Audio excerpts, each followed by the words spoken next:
ദിലീപിന് കുട്ടികൾ ഫാൻസ് ആയ സിനിമ ശരിക്കും പറക്കും തള്ളികയാണ്. പറക്കും തള്ളികയുടെ അതൊരു വൻ വിജയമായിട്ട് എനിക്ക് തോന്നുന്നു. ജൂലൈയിൽ റിലീസ് ചെയ്തിട്ട് ആ ഓണത്തിനും തിയേറ്ററുകളിൽ ഉണ്ടായിരുന്നത്.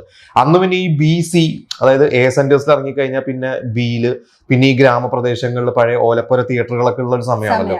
Cയിലോടും അങ്ങനെ ഓടി 300 ദിവസമൊക്കെ ഓടുന്ന ഒരു കാലമാണ് അന്ന് ഏറ്റവും കൂടുതൽ കളക്ഷൻ ചിലപ്പോൾ Aനെക്കാട്ടും കൂടുതൽ Bന്നും Cന്നും കിട്ടുന്ന ഒരു സമയം.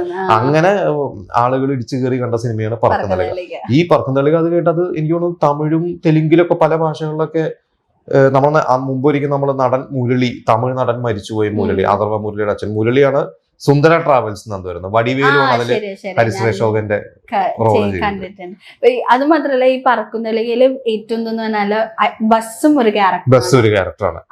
അതും ഞാൻ അങ്ങനെ അതായത് ഒരു ബസ്സിന്റെ അകത്ത് ഇത്രയധികം സീൻസ് ഷൂട്ട് ചെയ്ത വേറെ സിനിമ ഇല്ല. അതൊരു എലമെന്റ് ഒക്കെ നമുക്ക് പൊതുവെ ഒരു എലമെന്റ് വെച്ചിട്ടൊരു മലയാളം മൂവീസും പോകുന്ന കൺവെൻഷൻ.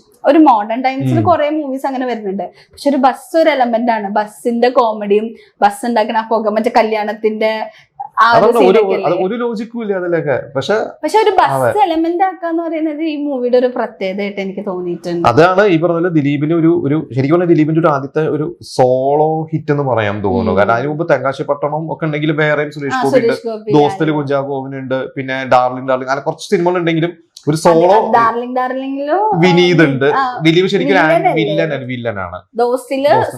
അത് ശരിക്കും ദിലീപിന്റെ ഒരു എന്താ പറയാ ഒരു ഹിറ്റുകൾ ശരിക്കും തിരിച്ചു വരും. ശരിക്കും പറഞ്ഞു കഴിഞ്ഞാൽ ജോക്കറാണ്. ജോക്കറിനാണ് തുടങ്ങണം. ജോക്കർ, ഡാർലിംഗ്, തെങ്കാശിപ്പട്ടണം, ദോസ്ത്, പറക്കും തളിക എത്തിയപ്പോ ആദ്യത്തെ സോളോ ഹിറ്റ് എന്ന് പറയുന്ന ഒരു സാധനമാണ്.